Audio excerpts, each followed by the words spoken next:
another episode of HUGtv. Today I have a very powerful woman on the show, Yolanda Fraser. Welcome, Yolanda. Thank you. I'm so excited to be here. And I am so excited to hear all the amazing stuff that you've been doing with your church plant here in Keller, Texas. She comes to us from Connecticut. Cold Connecticut. Cold Connecticut. So when you left, was it snowing? It was 3 feet of snow. It was like to my hips. And you were so excited to come to Texas. Thankful to be here. I was called to be here. And you and your husband came to plant a church in Keller. It's called Calvary Life Keller. Yes. So let's just dive into it. Tell me about the church, about the plant, about things that you experienced coming here. Totally different sides of the United States. There's definitely got to be some differences, so let's just chat. Well, first, I can't talk about the church plant until I talk about our individual experiences coming here. My husband and I, Gwenmar, we came here, and it was a culture shock. I mean, it was like, hi, everybody's so demonstrative and how they greet you and all of that. And the weather, we came here the hottest summer since 1980. So it was like, 60 days of 100-degree weather. So that was initially a shock, but we just found the people here to be awesome. But I noticed in church planning, it was a toughness here. With Calvary Life, Connecticut, we had a diverse church. And so our desire, us being African American and our associate pastors being Caucasian Italian, we just thought to bring the races together would not be that difficult. And so we were just sowing and sowing and sowing. And we're just so blessed that we're starting to see that harvest of people of all different walks of life, all different races and social classes.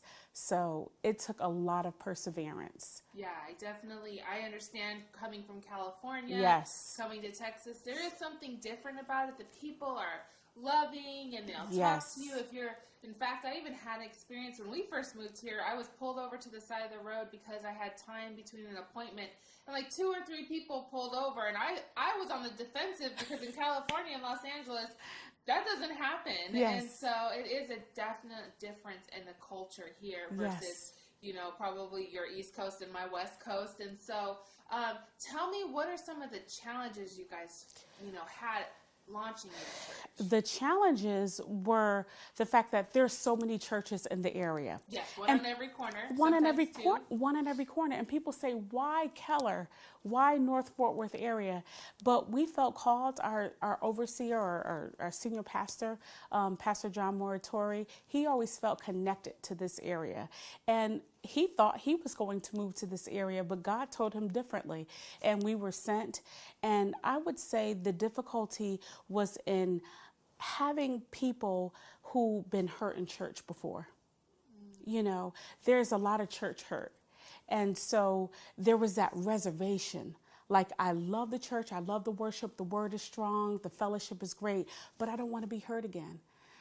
So people don't realize church hurt is like family hurt. And we really were getting people who either been hurt in church or people who have struggled in their relationships, whether it be with their husband. And we were sort of like a hospital. So I felt that's exactly what the church should be. That's absolutely. So I felt like our roots were going down before they were growing out. Awesome. So we're starting to see the fruit of our labor, but the most important thing that I learned in church planning is that if you lift Christ up, he would draw all men unto you. We just have to cultivate that environment. Right. And that's interesting. I didn't know the part about the church hurt.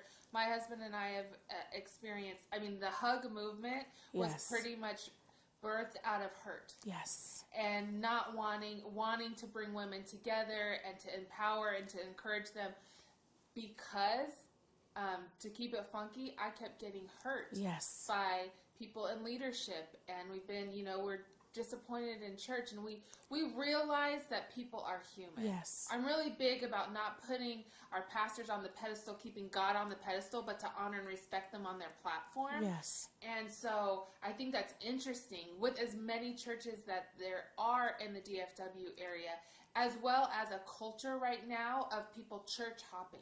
That's exactly what we've experienced. And I don't want to, have false advertisement. Wherever you have people, you will have hurt. And when we have people who come to our church and say, I want to get involved, where we will say, have you been hurt in church? Because it's very important that that issue is resolved. Yes. Because it sort of plays itself out. That rejection, if you don't get healing or resolution, it plays itself out in the new church. Right, and that's such a good question to ask. Absolutely. No one's ever asked us that before. Yes, have you been hurt in church? And reconciliation has to happen. It has to happen, whether it's face-to-face with your previous church, whether it's releasing, individually, but that release has to happen because, church sometimes can be about so many things, programming and Sunday school and, slides and entertainment, but really we're going to win souls. And it's really because of our love for one another.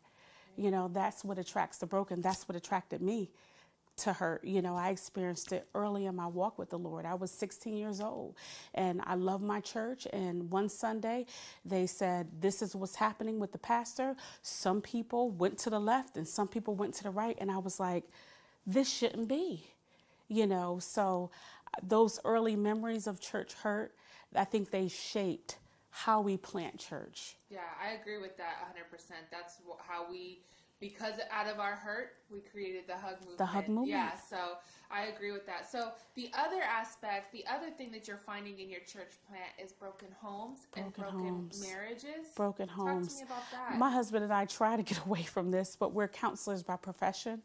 And with that, we were getting people who were on the brink of divorce.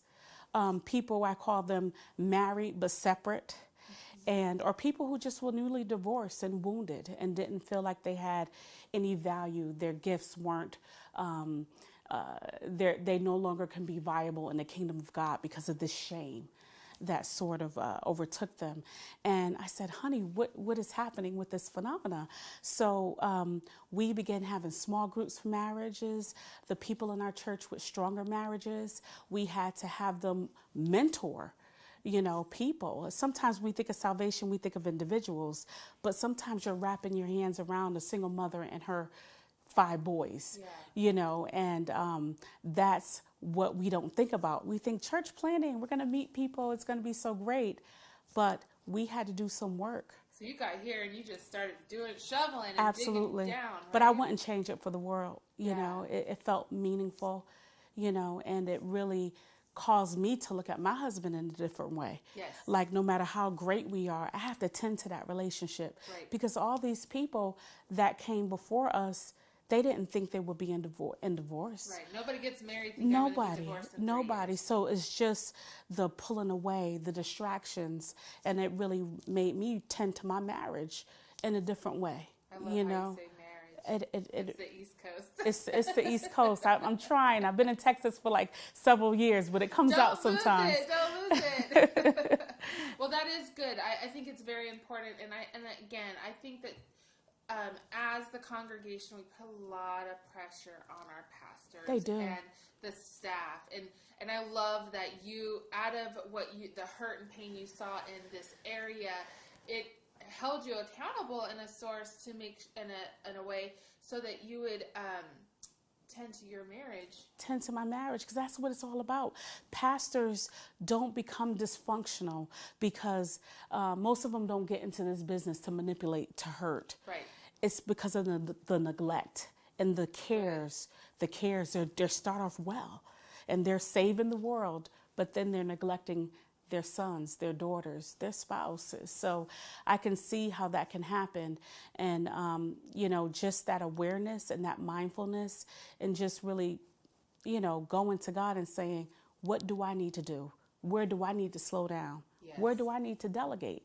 So we're just at a point where God is bringing some mature Christians, and we have a lot of new converts, but I see that fusion of new and mature working together. We really have to have them both. Absolutely. Because if you're just a church full of new believers, who's going to lead them? Absolutely. The pastors can't do everything. No. You know, and so you really need those people who have been walking with the Lord for a really long time, and then you need the younger people who just, you know, found the Lord and are a little bit probably scared and confused, and as a person who's walked with God for a while now, it brings me joy to be able to give somebody some encouragement, like, hey, I know it really does. It's okay. Like, you just received Christ. You don't have to just stop living, you know, the way you ever lived. It's a process. Let the Lord change you. He will change you, and He will. I've seen it in my house, in my marriage, and everything. God. You know, I've